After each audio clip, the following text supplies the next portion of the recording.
Assalamu alaikum students. In this lecture, we will discuss question number 3 of review exercise 2. Question number 3, simplify the following. First part, solution. सबसे पहले solution में हम इस radical form को exponential form में convert करेंगे। तो यहाँ पे लिखेंगे 1/4। नेक्स्ट स्टेप में यहाँ पे लिखा है 81। तो 81 को हम लिख सकते हैं 3^4। जब हम 81 की प्राइम फैक्टराइजेशन करेंगे तो वहाँ से हमें मालूम पड़ेगा कि 81 को लिख सकते हैं 3^4। Other values as it is. अब इंडेक्स, दिस इज़ पावर, इस पावर को मैं इन तीनों टर्म्स के साथ सेपरेट कर सकता हूँ। सो 3^4 और इसकी होल पावर 1/4। सिमिलरली y⁻⁻12 उसकी पावर 1/4, x⁻⁻8 और उसकी पावर 1/4। पावर को मैंने तीनों टर्म्स के साथ सेपरेट किया है। नेक्स्ट पावर और पावर मल्टीप्लाई होती है तो वो हम सिंप्लीफाई कर लेते हैं। 4 से कैंसिल तो यहाँ पे बचेगा 3। 4 12 से कैंसिल होगा तो यहाँ पे बचेगा 3। पावर में बचेगा 3 y⁻3 और 4 जब 8 से कैंसिल होगा यहाँ बचेगा 2 x⁻2। दोनों की पावर्स जो हैं वो नेगेटिव हैं, तो इनको हम डिनोमिनेटर में शिफ्ट करके पावर्स को पॉजिटिव कर लेंगे और हम रीअरेंज भी कर लेंगे। x को पहले लिख लेंगे, y को बाद में लिख लेंगे। So this is the final answer.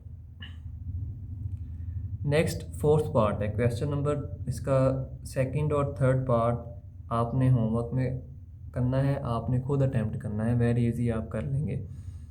Fourth part में हमें इसको सॉल्व करना है, सिंप्लीफाई करना है।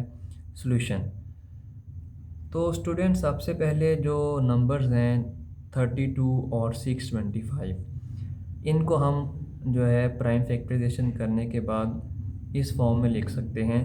32 को लिखा जा सकता है 2^5 एंड 625 को लिखा जा सकता है 5^4। Other terms as it is. Next step में जो डिनोमिनेटर में वैल्यूज़ हैं वेरिएबल्स वाली, इनको मैं न्यूमिनेटर में शिफ्ट करूँगा और जब मैं न्यूमिनेटर में शिफ्ट करूँगा तो इनकी जो पावर्स हैं उनके साइंस भी चेंज हो जाएंगे। फॉर एग्ज़ाम्पल यहाँ पे x⁻4 लिखा है, तो जब न्यूमिनेटर में शिफ्ट करूँगा तो x⁻4। यहाँ पे y की पावर 1 है, तो न्यूमिनेटर में शिफ्ट करने के बाद y की पावर -1। सिमिलरली इसकी पावर -4 है, तो शिफ्ट करने के बाद 4। जो न्यूमिनेटर में वैल्यूज़ लिखी हैं उनकी पावर्स को कुछ नहीं करना, डिनोमिनेटर से जो शिफ्ट की हैं उनकी पावर्स को जो साइंस हैं वो चेंज कर लेने हैं। नेक्स्ट बेसिस सेम हूँ तो पावर्स ऐड हो जाती हैं, वो वाला स्टेप किया है। इस पे और इस पे -6 -4 -10 -4 -1 -5 एंड 1 + 4 5। नेक्स्ट पेज पे हम ये सिंप्लीफाई करते हैं।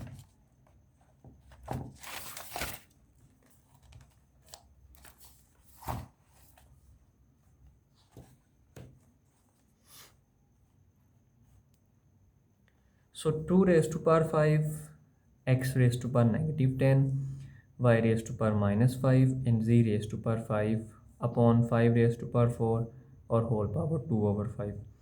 अब ये जो पावर है 2/5, इसको सब टर्म्स के साथ सेपरेट करेंगे। जब हर टर्म के साथ हम सेपरेट करेंगे तो हमारे पास ये फॉर्म आएगी। अब हमने एक रूल और बल्कि लॉ अप्लाई करना है कि पावर और पावर मल्टीप्लाई होती हैं, तो वहाँ पे हम पावर और पावर जब मल्टीप्लाई करेंगे तो मज़ीद सिंप्लीफिकेशन पॉसिबल होगी।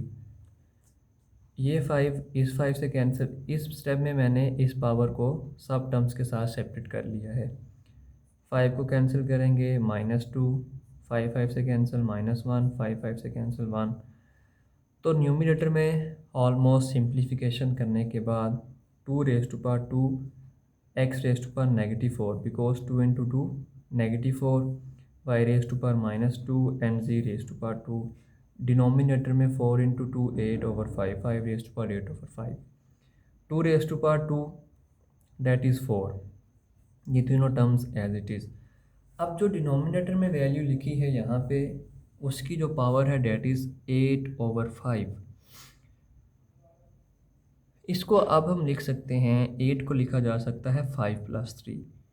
सो इसको लिख लिया 5+3, डिनोमिनेटर वाला 5 ऐसे, ये फ्रैक्शन का 5।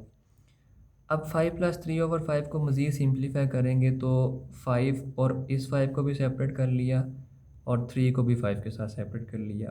मतलब 5 को इस 5 के साथ सेपरेट किया और इस 3 को इस 5 के साथ सेपरेट किया।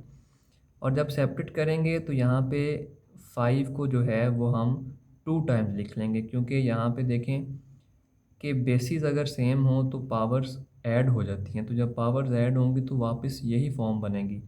तो हमने इस 5 के साथ इन दोनों पावर्स को ब्रेक करके यूँ लिख लिया है। अब ये और ये तो कैंसिल होने के बाद 5 बचेगा और ये 5^3/5 एज इट इज़। यहाँ पे ये दो टर्म्स ऐसी हैं कि जिनकी पावर्स नेगेटिव हैं, तो डिनोमिनेटर में शिफ्ट करने के बाद इनकी पावर्स पॉजिटिव हो जाएंगी और न्यूमिनेटर में रह जाएगा 4z², डिनोमिनेटर में 5 × 5^3/5 × x^4y²। So this is the final answer. So students, आज के लेक्चर के लिए इतना ही। टेक केयर, अल्लाह हाफिज़।